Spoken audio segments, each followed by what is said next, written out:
Assalamu alaikum students.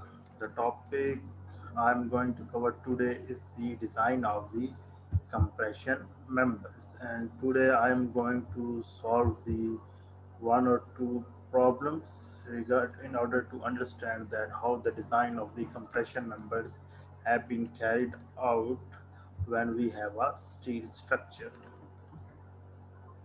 But before moving ahead, in the last class, I was discussing about the crippling load that its value is P is equal to pi square EI over KL square, where K is the effective length factor, and the value of the K you can find out using the table C2 of the AISC Manual of Steel Constructions, and from where it has given that the value of the K is dependent on the sports condition. If we have a fixed sports on both ends of the column, then we will have the value of the K is 0.5. And if we have a one end is the fixed sport and other is the pin sport, then we have value is zero point 0.1, and one end is the pin sport and other end is the free end or the cantilever beam, its value is 1. And if we have a pin on both ends, again its value is 1. And if we have a cantilever beam, then its value is 2. And if we have one side is pin sport and other side is a roller sport, then its value is again 2. So you can use this table to determine on the basis of the location that what is the value of the K that you are going to use in the Euler formula. Moreover, when these individual columns are in the form of a frame structure or they are a part of a frame structures, then their ends are connected to other members as well, like they might be connected with the beams or with the slabs, etc. And the frames to which these columns are a part of, sometimes these frames could be the braced frames or the unbraced frames, like shown here that we could have a lateral deflection in the structures and the column could move sidesway and we could have a joint rotation in the column as well.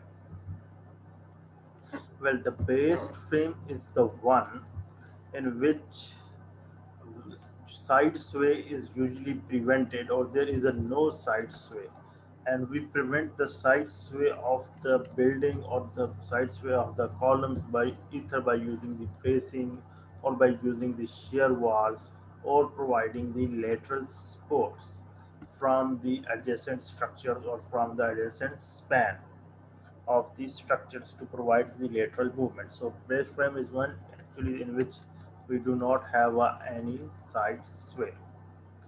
And similarly, the unbraced frame is the one which does not have any bracing or the shear walls involved it to protect its movement in the lateral directions. And in such type of frame, the deflection mostly depends on the stiffness of the members and on the rotational rigidity, that the how the supports are rigid and how they are resistance towards the applied loading on which its sway or its movement is dependent. So if we have a non-braced structure, then it is usually called as unbraced frame, in which we have a side movement of the frame structures as well. So we can conclude from this that the effective length coefficient, that is the value of the K, it is usually increases when we decrease the stiffness of the beam, and ultimately it becomes zero when stiffness is goes to zero. Moreover, the critical load for any column is dependent on two parameters. One is the stiffness of the column relative to the beams on which or the beams framing the column, and second is the either the absence or the presence of any lateral restraint or the lateral support at end of the columns. So if there is a lateral support in the column and the stiffness of the beam, ultimately ultimately depends the value of the critical loads for a column. Moreover, coming towards the today's topic, which is the design of the column. So, for carrying out the design of the compressive members or the design of the columns, we have two different methods or two different steps of the sequence for solving such or for designing these such members. In the first method, what we do, we usually find out the design load. That what is the ultimate or the load acting on the buildings, that which could be the summation of the dead load plus live load.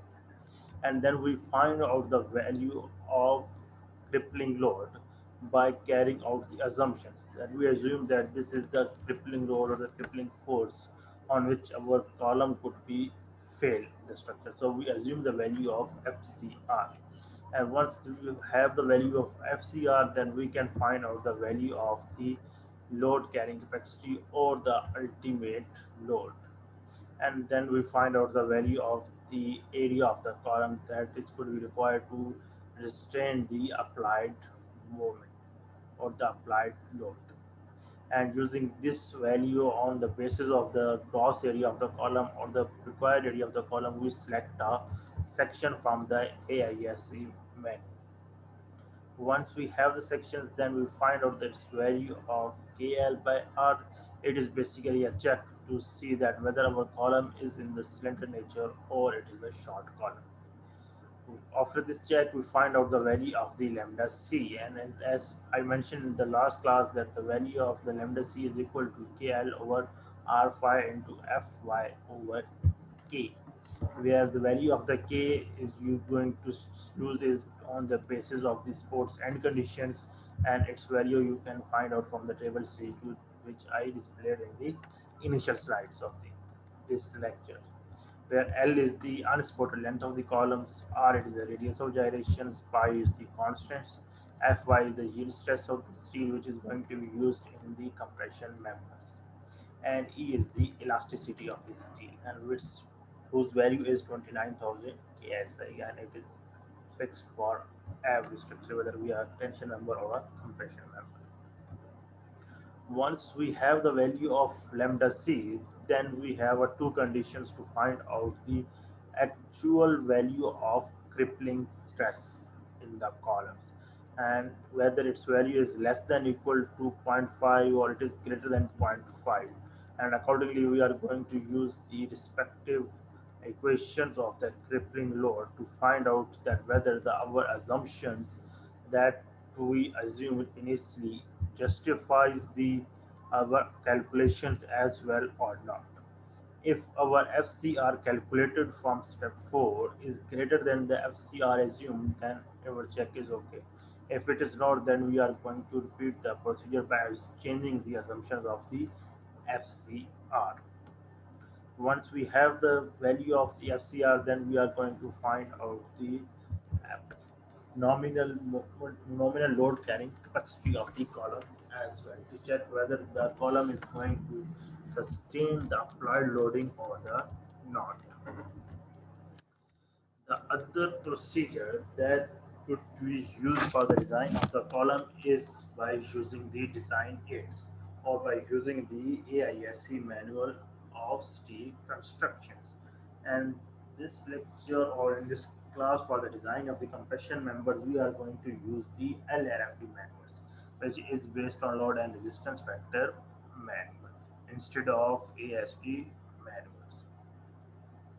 And this manual or these aids provided in LAFD manual are actually helpful in making the original or the trial selecting the trial sections of the columns. And thus for this, if we use these design aids, the particular steps that we are going to follow is, first of all we have to find out the design loads to which our column will be designed against which load, and it is also the ultimate load of the column which is going to act or will be acting on the columns. Then we are going to find the sections on the basis of this load from the AISC manuals, and this section is selected depending upon the value of the load P and the value of the KL, that is and support conditions. And we are going to use it for the table 4-1 to determine these values as well. And once we have the selected sections, then we are going to find out the equivalent KL equivalent, that is the equivalent value of these out and conditions. And for this, we are going to use a formula of kx by lx over rx or ry. And we are going to use where k is against n condition, l is the unspotted length, and r is the radius of gyration. Then we are going to use either rx or ry, and whichever has a minimum value that will be used in these equations. And then we are going to using the calculated KL equivalent value, we are going to find out the column strength, that is the phi CP, and that is the nominal or the ultimate moment carrying capacity of the columns. Once we have the ultimate carrying capacity of the column, that we are going to find out the, or we are going to select the sections, and its properties will be determined from the AISC manual of steel constructions.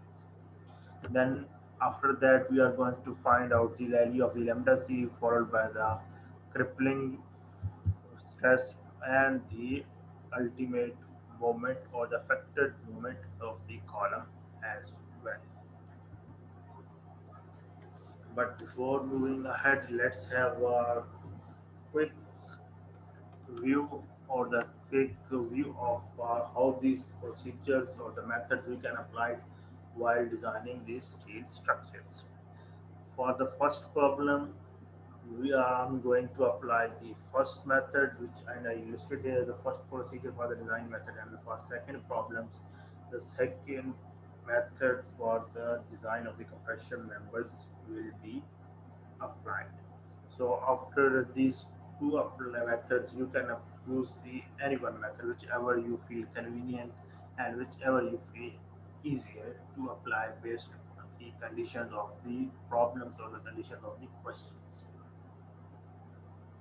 Both problems, you can apply any one problems or you can apply both problems as well.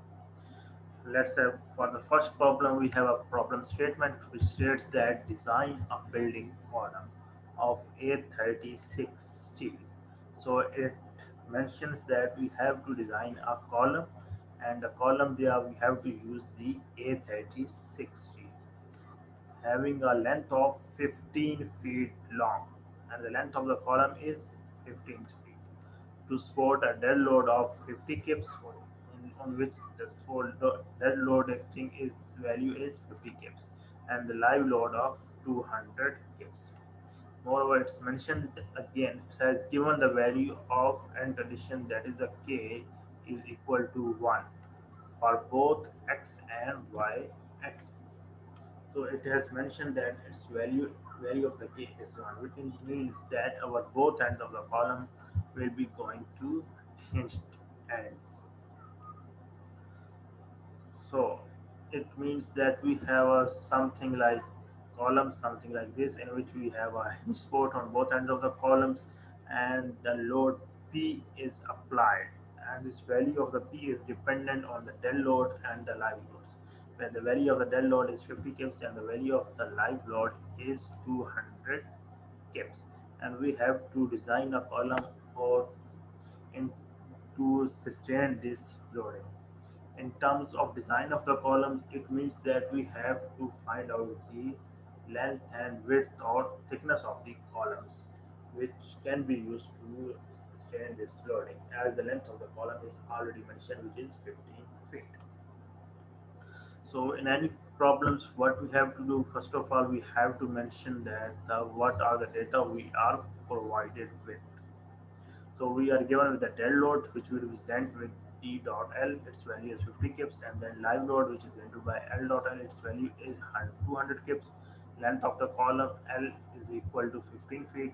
Value of the Kx is equal to 1, and the value of the Ky is also equal to 1. Now, for the solution, the first step that we have to apply is define out the design loads. So our design load will be equals to PU, that is ultimate load, which is equal to 1.2 times dead load plus 1.6 times live load. So these 1.2 and 1.6 are the factor of safety applied to the dead load and the live loads respectively. So once we put on the values of the dead loads and the live loads in the given equation, we find out that our design loads comes out to be 380 kips. So moreover, in case of ILRFD methods or Apple method of the load and resistance design methods, it indicates that the value of the phi CPN should be more than this value of the design loads. In simple words, this method dictates that the load which is going to be sustained by the column should be greater than the design load of the column. So if it means that if our column is going to sustain a loading of 100 kps, then it should be designed to a value of more than 100 kips, that our column must be able to sustain at least 120 kips, because there are some uncertainties or there might be fabrications errors in the construction of these columns. So in order to cater that, it all of the manuals states that the design moment or the design load of the column should be greater or should be less than the load carrying capacity of the columns. And moreover, in the last lecture, I have told you the value of the fire for the compression member, which is given in the ASC code, is value is 0.85.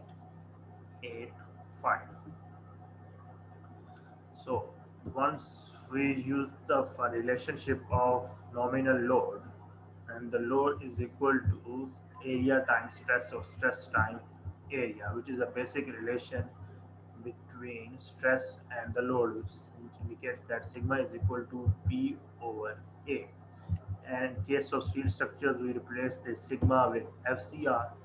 So if we have to find out the value of this P, it will be FCR multiplied by A, which is mentioned here. That is, nominal load is equal to Ag in times of FCR. Now the second steps that I have mentioned, that we have to assume the value of FCR. So we assume that the value of FCR is comes out to be 28 ASI. You can assume the value of FCR anything ranging from 10 to 40 KSI. However, whether you can assume moreover any value above 40 KSI or below 10 KSI, as this value of the FCR is going to be rechecked later on in the question as well. So if our assumption is wrong, we are going to revise this value. Once we assume the value of FCR, we are going to find out the value of AG required. So AG required becomes PU over phi C FCR, because we know that PU is equal to phi times Pn, and we have the value of the Pn in the first equation, which is displayed here in the slides. So if we know the value of the Pu, which is to calculated in the first steps, then we have to convert this value of Pn into Pu. So convert this value of the Pn, it will become as Pu by phi c and divided by FCR. The value of the Pu that we calculated, or the design load that we calculated in the first steps, is 380 kips. Divided by phi c for the compression members, its value is 0.85, and it will be multiplied with the assumed value of FCR, which is 28 KSI. And once you simplify this relationship, it comes out to be 16-inch square.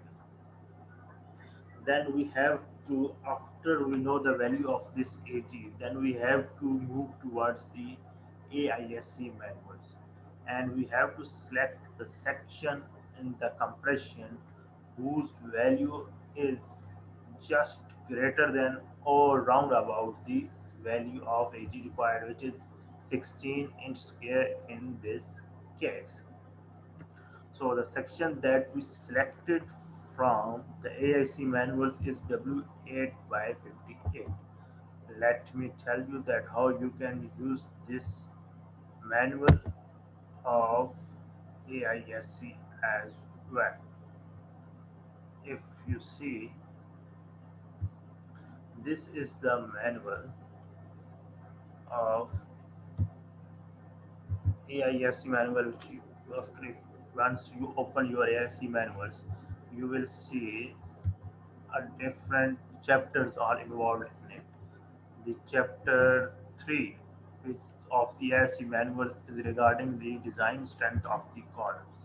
And as our compression members are columns are the compression members, so we will quickly jump out to this chapter which is chapter 3, that is the design strength of the columns. And once you move here you will see you will given with the value of mentioned the column is here and the shape of the column is also mentioned here, whether you are going to have a W shape or you are going to have any other shape like H shape, slope shape, angle shape, or the channel shape. Moreover, the shape will also be on here, and it indicates that file value for compression is 0.85 is also mentioned here. On the top right side of this every page, you will given the values of two values of Fy. First value is in the white color and other value is in the shaded region or in the gray color. So the all the values that are given in this page, which are in the white color, have the yield stress of 36 KSL, while all the values that are given in the shaded regions have the values of 50 KSL. So this page or this particular uh, AIC manuals deals with for the compression members two types of yield stresses. One is for 36 KSI and other is for 50 KSI. Moreover, in our case, we are given with the values of Fy is equal to A36T, which means that our yield stress is 36 KSI. It means that we are going to look in the columns of white, the white columns only. No, on the other side, we have given with the, if we move slightly below the page of the column, we are given with the designation that is W8, which is the weight of the, or the, which is the dimension, or which is the designation given for a particular type of columns. And these could vary from W8, W10, W12, W14, W16, and so on. On the other side, we are below that row, we are given with the weight per feet, and which means that we have the weight from 67, 58, 48, 40 per feet, 30 per feet, 31 per feet. It is basically the per unit weight of that particular sections. And the below that is the row for the Fy yield stress. Again, as mentioned as that 36 indicates that all the values in that column for 36, while all the values in the shaded region are for the 50 KSM. In our case, we are given with the Fy of 36 KSI, but how you look into the table, you will move below this table or the end of the page where we are given with the properties of the AI properties of the different sections. And we had in the first we are given with the U, del load, PW load, LP, LR something, and the second row you are given with the values of area, inertia in the x direction, inertia in the y direction, and radius of gyration in the y direction, and the ratio of Rx by Ry. So once you find out the values of A required, it comes out to be 16 inch square. You quickly move to this table and find out the values of the A, whichever is closer to the 16 or slightly above the 16 inch squares. So if we see here, we have the values of 19.7, 17.1, 14.1, and all other all smaller. So from this, we can pick this value, which is 17.1 inch square. So one with if this section is satisfied our condition, then is for this particular section the area required is more than 16-inch scales. And then we are going to note the different properties of these sections, or in other words you can highlight this particular row or this particular table or this particular columns for your ease as well. And the other values that are you are going to see from this particular table is the ry, that is the radius of gyration for this particular section. So we have find out that its value is 17.1. And how you are going to read these sections, you will move up, you will see that this value of 17.1 is basically related to this portion. So we have a 17.1 and 17.1 is related to this. So we will have a section 58. So we will have a section of W8 by 58, which we will mention here. So we will say that let's try the sections W8 by 58. This is how we read these sections and their properties from the AISC manual as well. And once we decided the sections, then we're going to note out the actual area of the section, which is 17.1 inch square, which is mentioned here.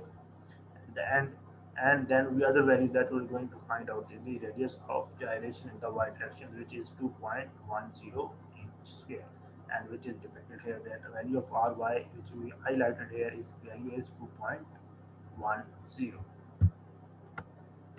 Once you have find out these two values from the tables, and you are going to apply the check for the radius of gyration, that is kl by r. So the value of the k that we are given in the question is its value is 1. So it will be 1 into L is the length of the columns. So the length of the column we are given with the 15 feet. So we are going to convert this 15 feet into inches. So it will become as 15 into 12. So that its length will be converted into inches. Because the value of the r, the radius of gyration, we are given with is in inches. That we will find out that the last value ry is 2.10 inch. So we have to convert this length into inches. Or in other words, you can alternatively convert these values of radius of gyrations into feet. In both cases, the net result will going to be the same. Or you have, but make sure that you use the constant units while applying this value of KL by R. So we will find out the value of the KL by R comes out to be 85.7, and it will be a unit-less quantity because the feet or inches are going to cancel out with each other. Once you find out the value of this KL by R, then we are going to find out the value of the lambda C. And the formula for the lambda C is KL by R over 5 into under root 5 Fy over E. The value of the KL by R we have just find out, and its value comes out to be 85.7. So it will be 85.7 divided by pi into under root, and the value of Fy is given as 36 KSI, and the value of the elasticity for the steel is 29,000 KSI. Again, make sure that you uses the value of elasticity and the value of the yield stress in the same units. That both should be either in the KSI or in the PSI.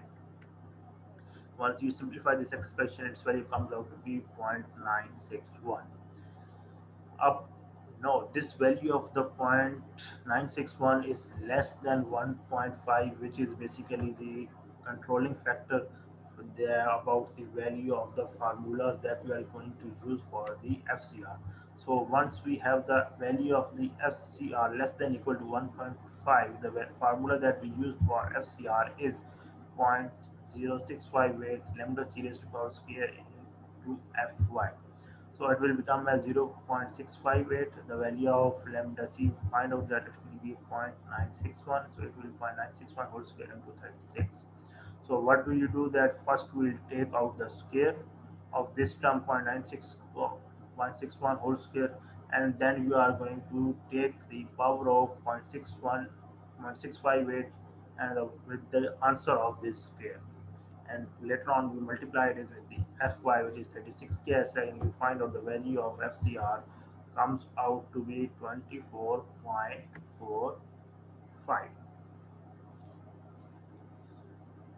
After we find out the value of the FCR, we are going to find out the value of the PN, and PN will be equal to FCR into AG. The value of the AG that we can calculated from the section properties, its value is 17.1, so it will be 17.1 into FCR, which is 24.45, and its value of the load comes out to be 480 kPa. So we find out the value of the PU, or the design capacity of the column, which will come as 0.85 into 418. It comes out to be 355 kips, and this value of 355 kips is lesser than the design moment that we calculated in the very first steps, that is 380 kips. We had in the first step that we find out that ultimate load the column must sustain is 380 kips, while the value of the load that we got is 355. So what we are going to use, we are going to write is that this is not the governing sections, or this is the not section is not okay. So we are going to revise the sections and try another sections which could satisfy our properties. So the next section that we are tried is W12 by 58. Let me show it to you with the W12 by 58. So we will again come back to this table, and we are going to find out the value of the load, or the value of the AG, whichever is closer to this or slightly greater than 16.1. We could try this value as well, which is 17.6, and it is W10 by 60. And similarly, you can try this value of 17.0 as well, which is W12 by 58, which I tried in this particular problems. So once you select this value of 17.0, the section comes out to be 12.12 by 58. Similarly, again you have to find note down the value of the Ry, and it is 2.51, and once you go up you will find out that this section is W into 58. So we have noted down that the value of this particular problem for section W12 by 58, value of A in area is 17.0 inches, and the value of Ry that we noted is 2.51 inches. Again, we are going to repeat the same procedure that we repeated for the previous sections. That first of all, we are going to find out the value of the KL by R, and then we are going to value of the lambda C. You can skip this part or this particular problems value of the calculations of the KL by R as well. You can directly input the values in the well formulas of lambda C as well. But make sure that you use the consistent units even within the radical and outside the radical. So the value of the lambda that we got now is 0.804. Then we calculated the value on the FCR. Again, its value is less than zero point 0.5, so same formula will be applied. The value of FCR is 0.658 raised to power 0.804 square into 36. And this time we got the value of FCR as 27.46 KSI. Remember that the value of FCR that we assumed initially is 28 KSI. So this value is almost or almost closer to the assumed value.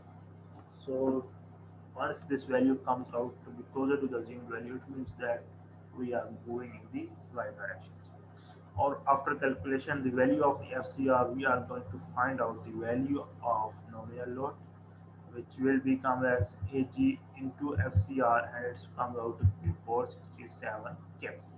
And then we'll find out the values of factored nominal load, and it comes out to be 397 kips, and which is more than the design load of this column, which is 380 kips.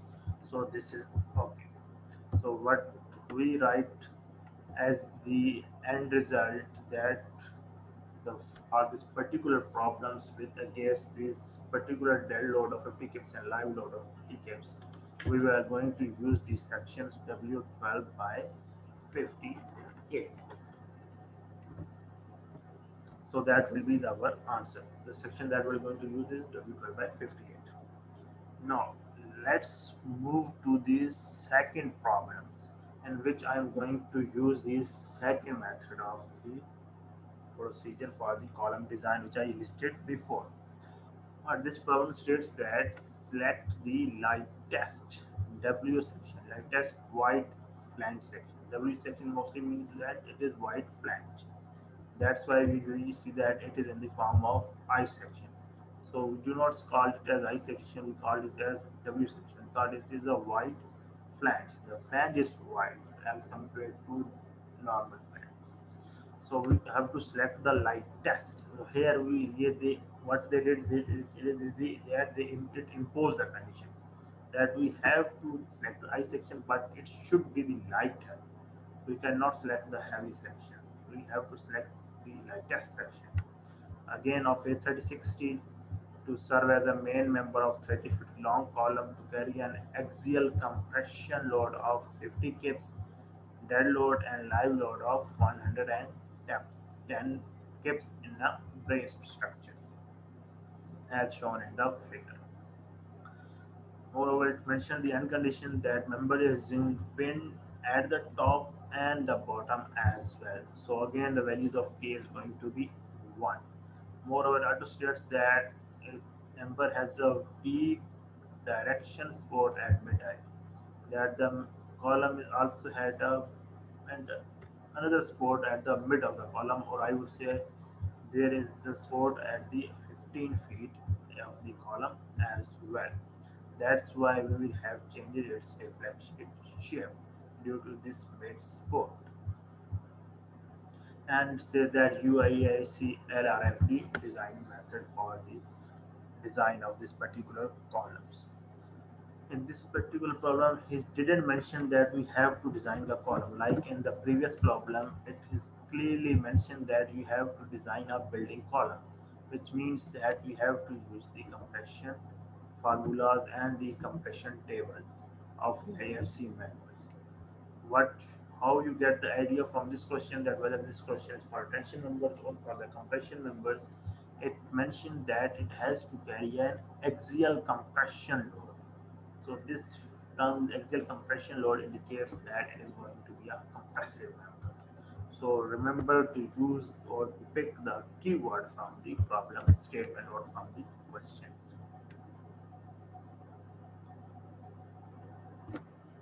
Now again, the given data we are given with a dead load of 50 kips, live load of 110 kips, length of the column as total length of 30 feet, value of the end condition is 1 in both directions. Again, in the second step, first of all, we have to find out the design load or the factor load. Again, using the same formula that P is equal to 1.2 times dead load plus 1.6 times live load, and it comes out to be 236 kips. So, in the second procedure, I mentioned that after calculations of design load, we have to find out the value of the KL equivalent. On the basis of this KL equivalent, we are going to move ahead. Now, all the AISC column tables, so the load tables that I have shown before, they are computed using this KL by RY control sections. So we are going to looking for these tables with the effective length of KL by R, in which we have to use the effective length. And as we have a mid support at the midspan, so effective length of the column will be going to be the 15 feet.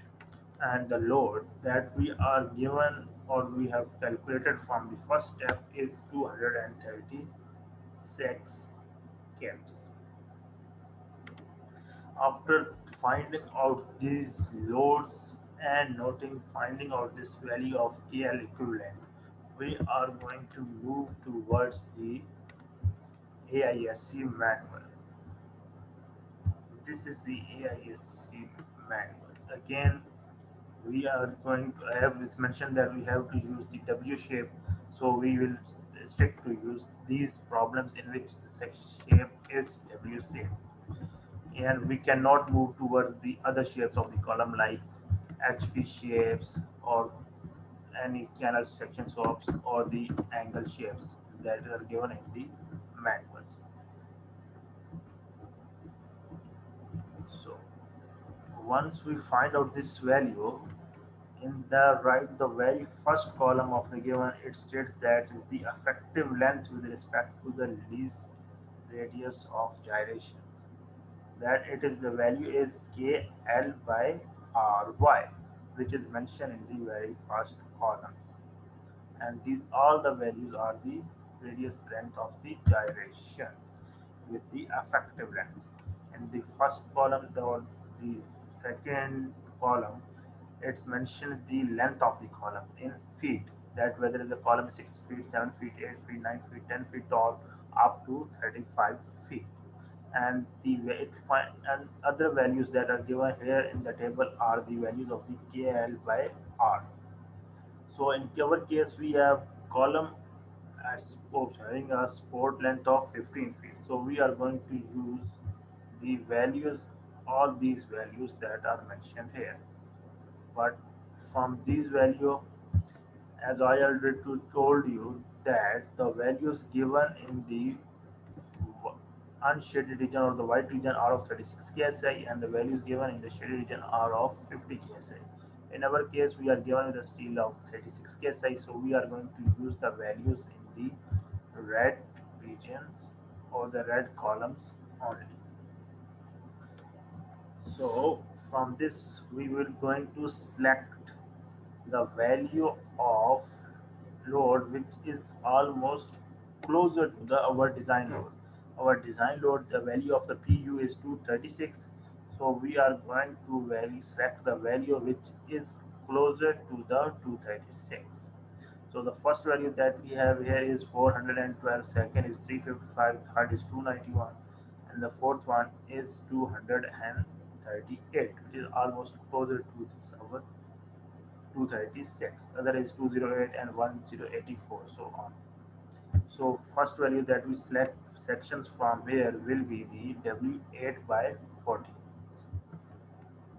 Similarly, you can move on to the other sections as well, and you can select this value of 416, 373, 338, this value of 267 as well, or you can select this value of 228 as well.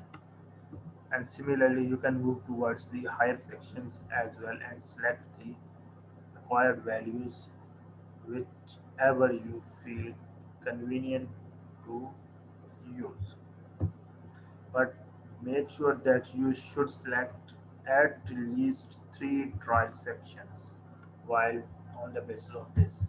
Like we have seen that we find out the value that section W8 by 40 have a ultimate load of 238 kips, and we find out the value of 267 kips for the W10 by 45. Similarly, for section W12 by 45, you will find its value comes out to be 257 kips. Then we have to find out the values of these ratios, that is Rx by Ry, for these particular sections as well. And these ratios again will be calculated from the same tables. Like we have selected the sections W8 by 40. This section is selected, we will move downward and from here we will find out the ratio of Rx by Ry, and its value comes out to be 1.73. Similarly, the other section that we have selected is W10 by 45, for which nominal load value is 267. So we will move downward and find out the value of the ratio of Rx by Ry is 2.15. Similarly, the other section that is selected is 212 by 45, which is 257. And the value of the ratio of the Rx by Ry for this particular section is 2.65. So we just mentioned the values here: 1.73, 2.15, and 2.65 that we calculated here. That's for first section, its value is 2.63. For the second section, that we have find out that for 267 its values comes out to be 2.15. So we will mention this value here as 2.15. And similarly for the first section, that is W8 by 28, its value is 1.73. So we will mention this value of 1.73 here. So we have find out the maximum load carrying capacity of the other columns and their radius of gyration as well. Remember that LLFD states that value of 5 CPN should be more than design load. So if we have a design load of 236K, you should select a section whose value is greater than 236.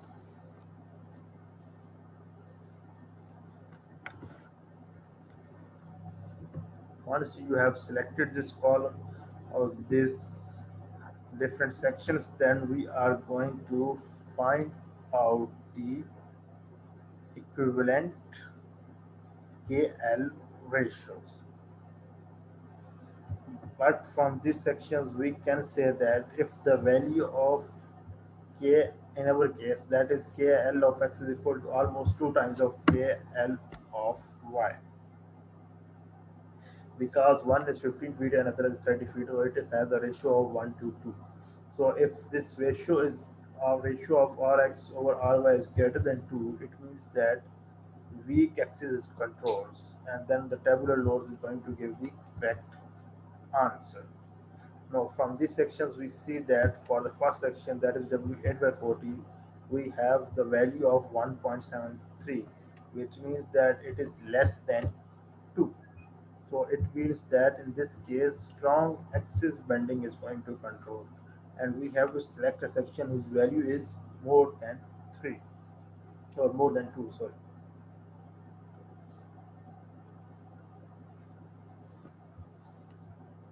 So we will neglect this first sections, and we will find out the its equivalent length corresponding to the our axis. And for that we are going to use this relation KLX over Rx equal to KLY over Ry, from where we will find out the value of KL over Y equals to KL of X over Rx by Ry, which is the basically the ratio. So it will comes out with 30 divided by 1.73 for the Rx over Ry for 8 by 40, and it comes out to be equivalent, and it comes out to be 17.3 feet.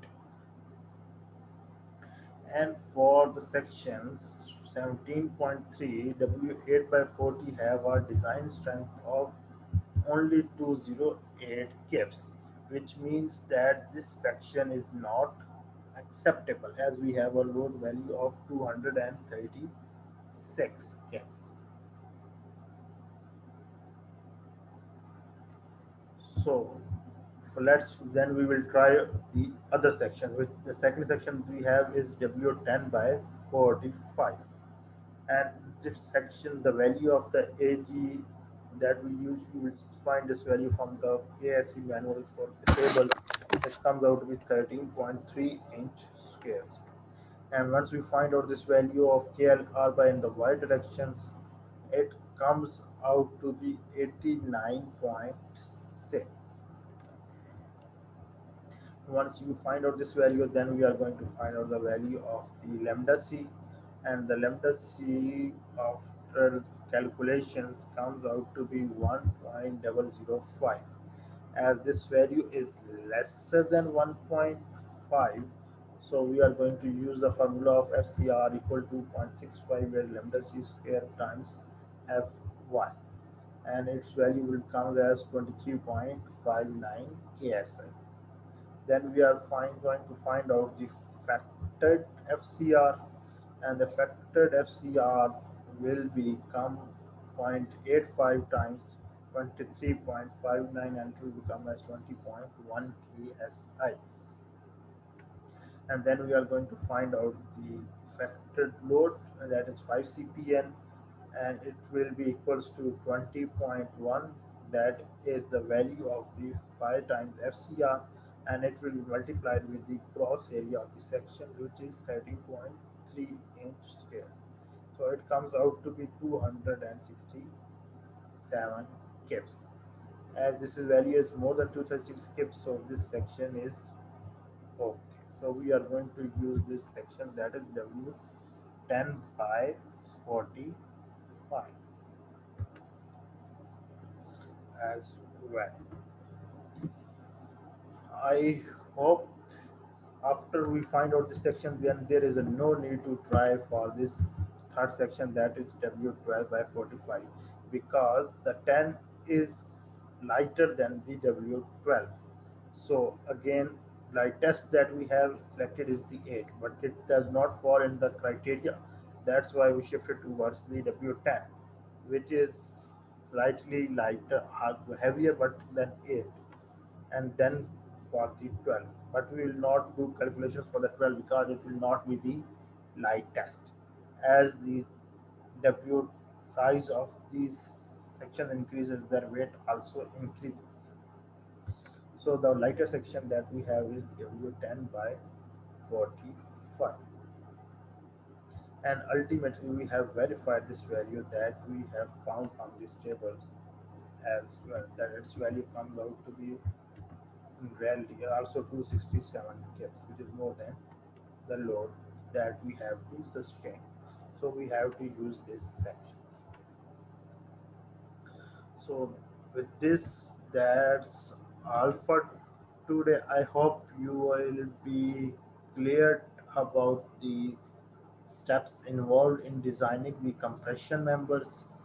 But still, if you have any query or there is some part that you do not understand, you are more than welcome to ask at any time. In the next lecture, I will be going to cover the part which is the related to these columns as well. That we also have to design the basis of the columns as well.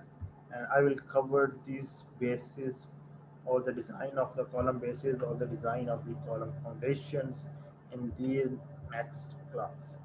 But for the time being, that's all for today. Thank you for listening. Allah Hafiz.